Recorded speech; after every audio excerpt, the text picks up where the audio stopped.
Is rheumatoid arthritis treatable? Absolutely, without doubt, no questions asked.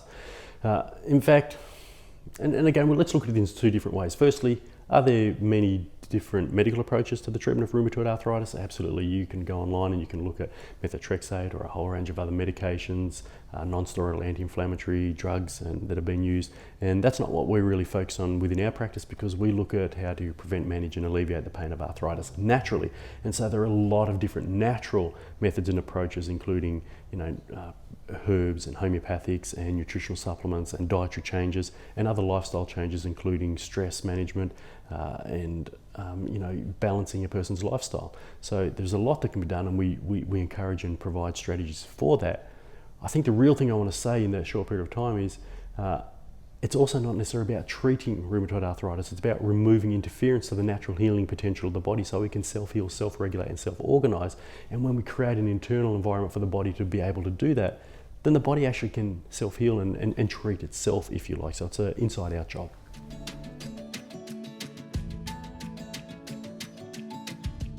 What are the different stages of rheumatoid arthritis? Look, there are a lot of medical processes that we go through, where we document different milestones and different presentation styles.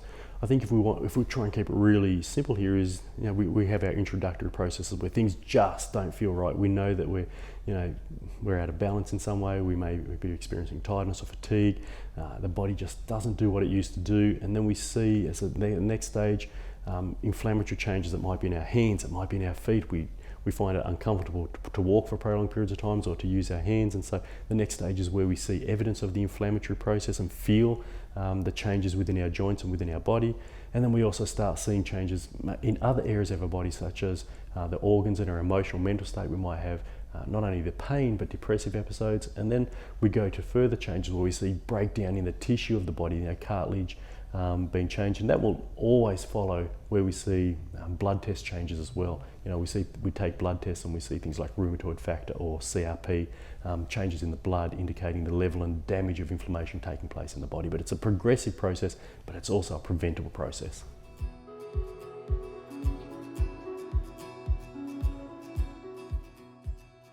What is the most common physical presentation of rheumatoid arthritis? Physically, we invariably see an inflammatory process, whether it's the hands inflaming and feeling like you can't open a jar, or it's the feet inflaming and feeling like it's really uncomfortable walking for prolonged periods. The physical pain and discomfort associated with the inflammatory process and how that impacts your ability to function and perform your daily duties. And it's really that aspect. And however, what's really important to recognize with that physical aspect is it's a byproduct of an inflammatory aspect, which is a byproduct of the body not switching off the inflammation, which is a process of saying there's interfering with the natural healing potential of the body. And we want to interrupt that interference so the body can again self-heal and self-regulate.